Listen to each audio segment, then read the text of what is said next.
या ठिकाणी नित्य नियमाने येऊन वरुण राजाच्या उपस्थितीमध्ये राहतो आणि म्हणून या ठिकाणी अतिशय दुःखद अंतःकरणाने सगळे एकत्र येतो, पण त्यातून एक नवी ऊर्जा घेतो आणि पुढच्या एका वर्षासाठी शीतलराव नाईक यांची आठवण आपल्या मनामनात जपून प्रत्येक दिवस हा त्यांचा स्मृतिदिन असतो, अशा आठवणीमध्ये आपण नेहमीच या ठिकाणी त्यांना आदरांजली अर्पित करण्यासाठी येत असतो.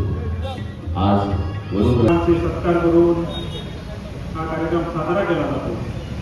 एक 35 वर्षापूर्वी शीतलराव नाईक यांची आमच्या बाबतीची घटना घडली. त्यावेळी ते फक्त 37 वर्षाचे होते आणि 37 वर्षाचा हा तरुण, एक वेगवेगळा तरुण, त्यावेळी एक सामाजिक कार्य करत होता आणि एका राजकीय प्रेरणेने असेल, एखाद्या सामाजिक कार्याच्या प्रेरणेने असेल, त्यांनी एक सामाजिक भान ठेवून आपलं काम सुरू केलं होतं. त्याच्या आधी गेली 10 वर्ष हा जवळजवळ तरुणांचे प्रश्न सोडवत होता. येणाऱ्या जाणाऱ्या सर्व जे आमच्या घरी यायचे त्यांचे प्रश्न ऐकून घेत होता आणि ते सोडवण्याचा प्रयत्न त्या ठिकाणी करत होता. आणि अशा तरुणाला ज्यावेळी 37 वर्षी हा प्रसंग घडला आणि त्यानंतर एक विचार संपवण्याचा प्रयत्न त्यावेळी झाला, पण विचार कधी संपत नसतात, विचार हे तेवट ठेवले जातात आणि विचार कधी संपणार नाही. त्यामुळे त्यांच्याच सामाजिक कार्याने प्रेरित होऊन असा 35 वर्ष हा सामाजिक कार्याने हा स्मृतिदिन साजरा व्हावा असं त्यावेळी श्रीधर नाईक प्रेमींनी, कारण आम्ही त्यावेळी खूप लहान होतो आणि श्रीधर नाईक प्रेमींनी हा स्मृतिदिन प्रत्येक वर्षी साजरा करण्याचं ठरवलं आणि त्यावेळी ते जवळजवळ 10-12 वर्ष हा स्मृतिदिन साजरा होतो हे आम्हाला सुद्धा माहिती नव्हतं आणि आम्ही लहान असताना सुद्धा हा स्मृतिदिन साजरा केला आणि गेली 20 वर्ष हा मात्र आम्ही एक कुटुंब म्हणून, श्रीधर नाईक फाउंडेशन म्हणून, श्रीधर नाईक प्रेमी म्हणून हा श्रीधर नाईक स्मृतिदिन सामाजिक कार्याने प्रेरित होऊन हा साजरा करतो.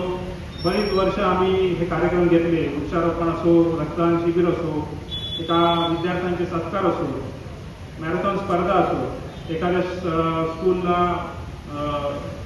मदत असो, अशा विविध पद्धतीने हा कार्यक्रम गेली 35 वर्ष साजरा करतो.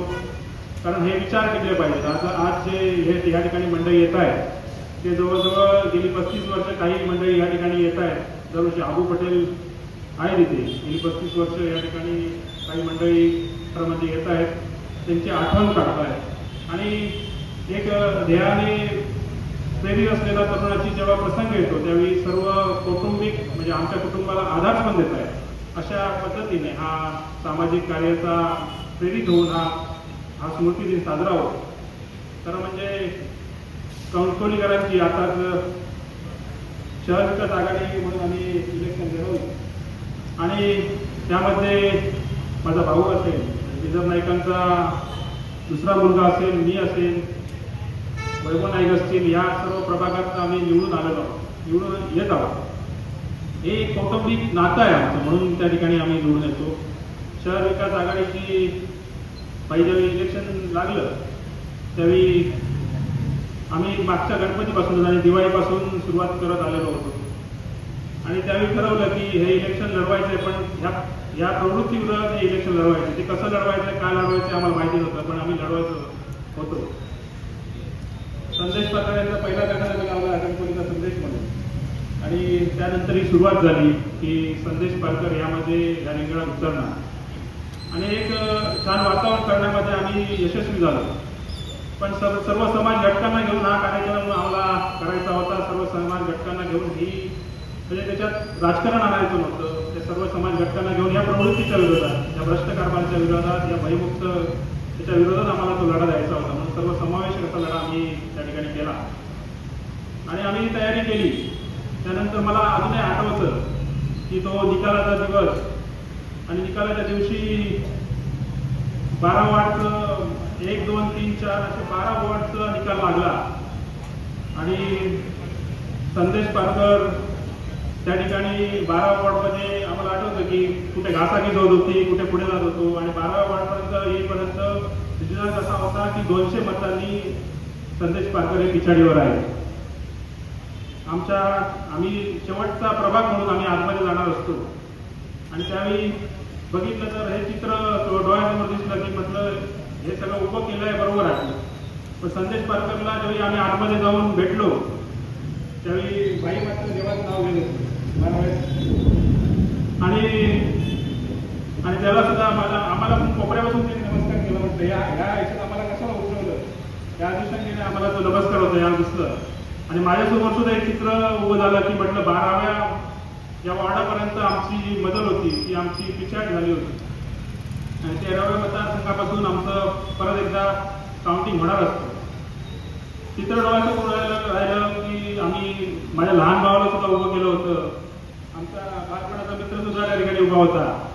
आणि असे आणि 13 नंतर तर समोरच्या पक्षाने जर दिग्गज उभे केले होते, एखाद्या ह्याच्यामध्ये जाऊन लढाई करण्यासाठी दिग्गज पाठवतात त्याप्रमाणे दिग्गज त्या ठिकाणी उभे केले होते.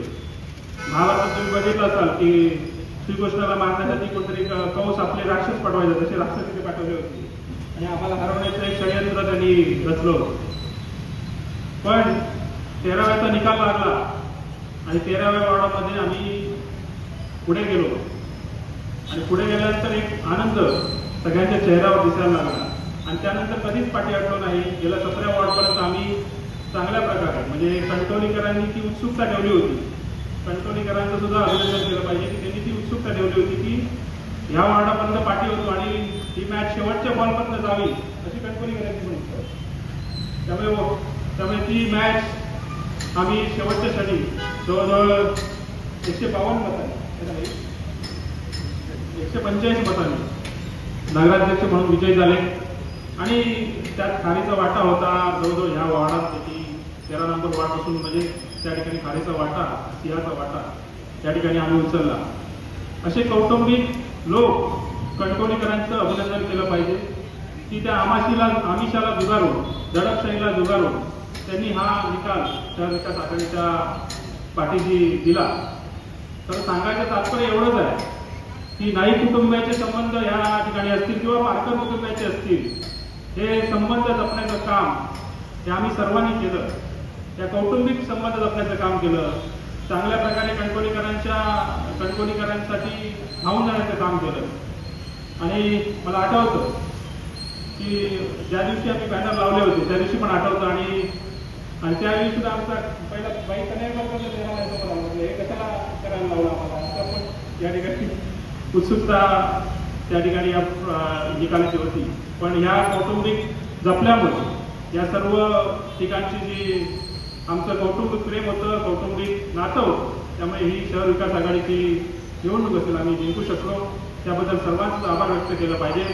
आणि आज हा जो स्मृतिदिन होतो ह्या आमचा कौटुंबिक स्मृतिदिन होतो असं आम्हाला वाटतं. तुम्ही सगळे येतात त्याबद्दल मी सर्वांचं या ठिकाणी परत एकदा आभार मानतो आणि थांबतो. जय हिंद, जय महाराष्ट्र.